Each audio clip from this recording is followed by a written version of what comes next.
We begin today, chapter 23. In the previous chapter, we spoke about God's concealment, how he's hidden to such a degree that we can feel that we're separate from him. As the word comes out that God uses to animate everything in creation, so the word leaves us when we say it. From our perspective, that's true. That's how we feel. God's perspective, it hasn't left him. There's no change. As before he created the world, that he is one and only. After he creates the world, he's one and only. But that's concealed from us. Today we're going to get an insight, beginning on how do we bridge that gap from his perspective to our perspective. So we begin with the thought that the Zohar says that that the Torah and God are entirely one. They're entirely one. What does that mean? So the Zohar gives a metaphor that the 248 positive commandments of the Torah are like the organs of the divine king. We'll get back to that in a moment. Organs of a body. Right, so the mitzvahs are like the organs of the body. So the mitzvah of giving charity is what we will speak about actually, or putting on tefillin, or whatever mitzvah it is. It's like the organs of the divine king. Now, let's understand that metaphor. So the mitzvahs constitute God's innermost will, what he really wants. And it, therefore, being that God's will is what animates creation, it's what gives life. Being that the worlds are a product of the divine will, God desires that the world should exist, and he brings it about. However, the world is only an external manifestation of the divine will. It's only a means to an end, the world itself. The internal will of creation is God's desire for the mitzvah, which, as we say, is like the limbs, as it were, of the divine king. So then, why does he want a world? What does he need a world for? If his desire is the mitzvah, why does he need a world? Well, because it's only in a world that you have a physical world where you have physical objects and physical people that can do the mitzvah, perform the mitzvah. So it comes out like this. The proverbial chasing of the bus. When you ever see someone chasing a bus and they missed it, ask them the following. It's a really nice hobby and beautiful thing that you do, chasing buses. The person will look at you like you're a little off and say, I don't chase buses for a hobby. I wanted to get on the bus. Oh, so that's what you're into, getting onto buses. So no, I'm not into that either. I just need to get to work. Oh, now we got it. That's what you want. You want to get to work. That's what you're into. No, I'm not even into that. It's really what I want is the paycheck at the end. Now we got you. Now we've got your number. That's what you care about. Money. So no, actually, that's not what I care about. I have a family I need to take care of. I have responsibility towards them. That's what I really want. It's my family. Okay, now we got it. So, in other words, the internal will compels an outer will, forces an outer will that you do things that you don't really want, but you do it because of the internal will. So it's not really what you want. Really what you want is to take care of your family. Because of that you want money. Because of that you want to work. You want to get on the bus and you chase after the bus to get on it. All those things are a means to an end for the inner will that you have. So likewise, God creates the world and everything. But really, it's all based on the internal will that compels the outer will that makes it be. So with this, then, we can understand what God really wants is the mitzvah. So the mitzvah is the internal will of God that brings about God's desire to create a world. So that means the very life and sustenance of the world is dependent on the mitzvah, which means on my performance of a mitzvah. Because through that, that's what brings the vitality of God to create the world. Because it becomes the innermost aspect of the world, of the divine will of God. Therefore, figuratively speaking, we speak about organs of the king.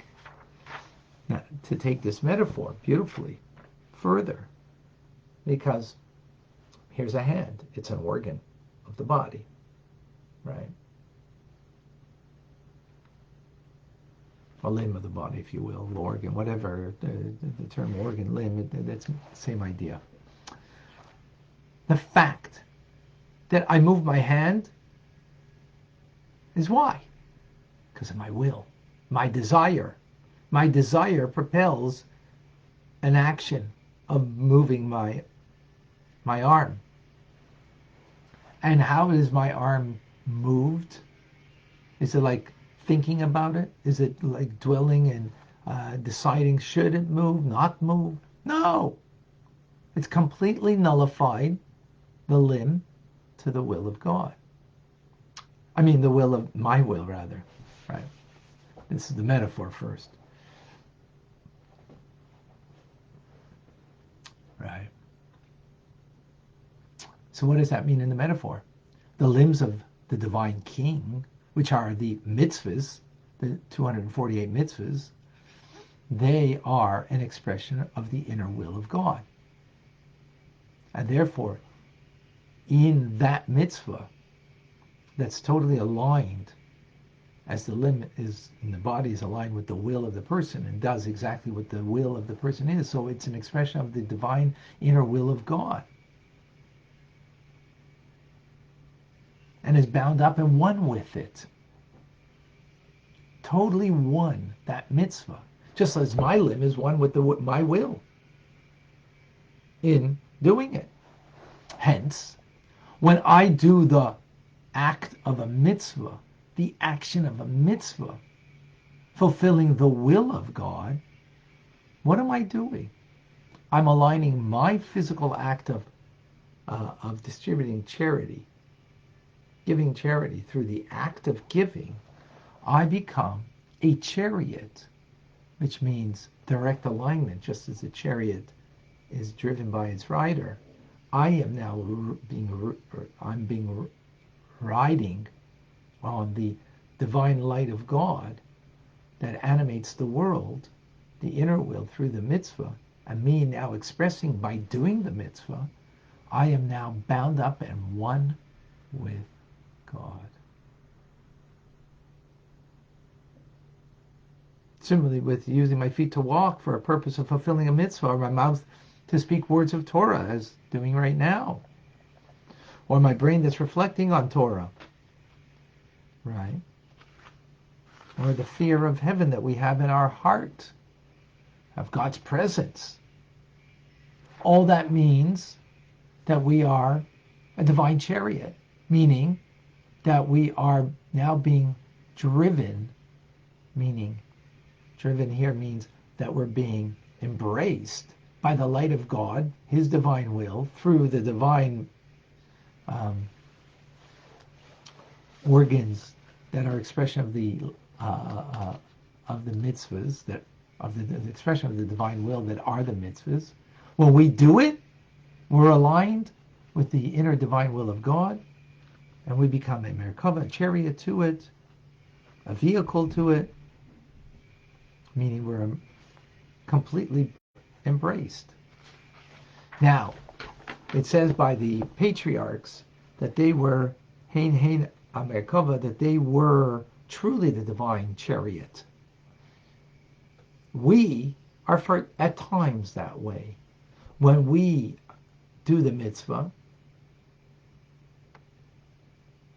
right, at that moment, we're aligned with the inner will of God, which brings life. The inner desire, when the inner will of God is the source of life, to create the world, to create me. And I'm bound up and totally bound up then with God in that moment, in that act. And my very limb of my body is bound up with God in that moment of giving charity, putting on the tefillin, and the walking to synagogue on Shabbos, and the like. We do it. We're not a divine chariot at all times, like the patriarchs. Their whole being was only a reflection of the divine will, the inner divine will. Ours isn't. When we do the mitzvah, it is. When we don't, so then we're getting from, as we spoke in the previous chapter, the concealment of the divine light, which is klipa. Powerful.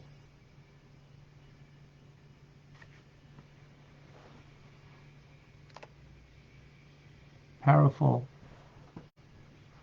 idea here on how we're now seeing how we can take and bridge the gap from our perspective that we are separate from God. Now in the act of doing the mitzvah, we're totally bound up in one with Him.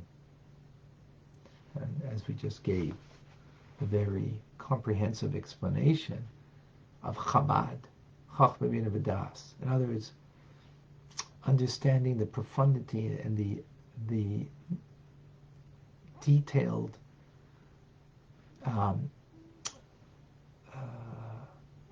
detailed, beautiful understanding of how the metaphor is so precise and so real in the limbs, the will. We had a metaphor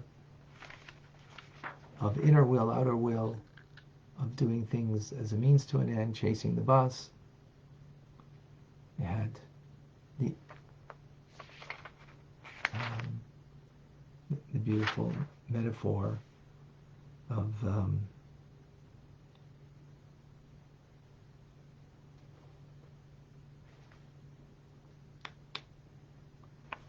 the will and the limb of the body, how they're bound up. My arm, the limb is bound up to the will, surrendered to it. Whatever it wants, it does. The mitzvah is the expression of the inner will of God. And then when we do it, how we're bound up and one with Hashem.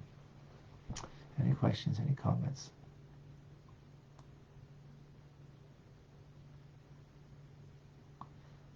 There is not TRC today. It's every other Thursday. But there is Rambam coming up in a few minutes. We had a wonderful JLI class last night, and also a wonderful Farbrengen for Yud which you can still get on all three mediums.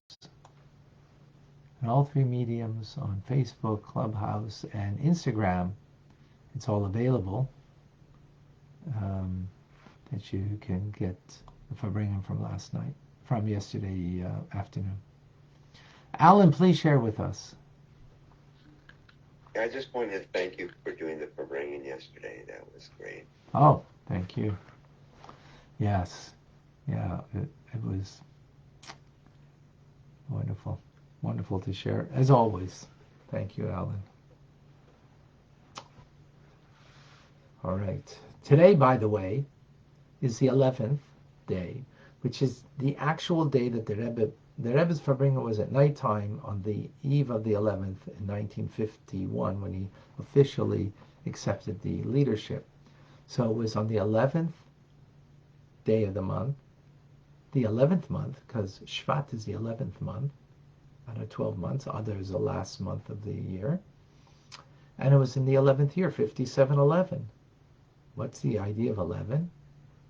So perfection is 10. 10 divine attributes, 10 powers of the soul. That's perfection. Beyond perfection, which is divine, is 11.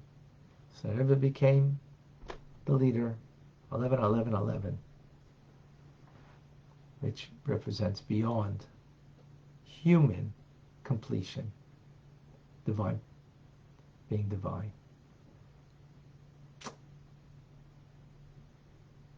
All right. Beautiful. All right, folks. Rambam is coming up right next on either Facebook Chabad ZK or on Zoom 770-770-6085 on Zoom. You can join us. I'm Rabbi Ronnie Fine, coming to you from Chabad Tanya in Montreal, Canada, where it's a privilege and a pleasure to share with you the Tanya. By the way, today's teachings in honor of Diane and her birthday. God bless. Thank you all. Thank you.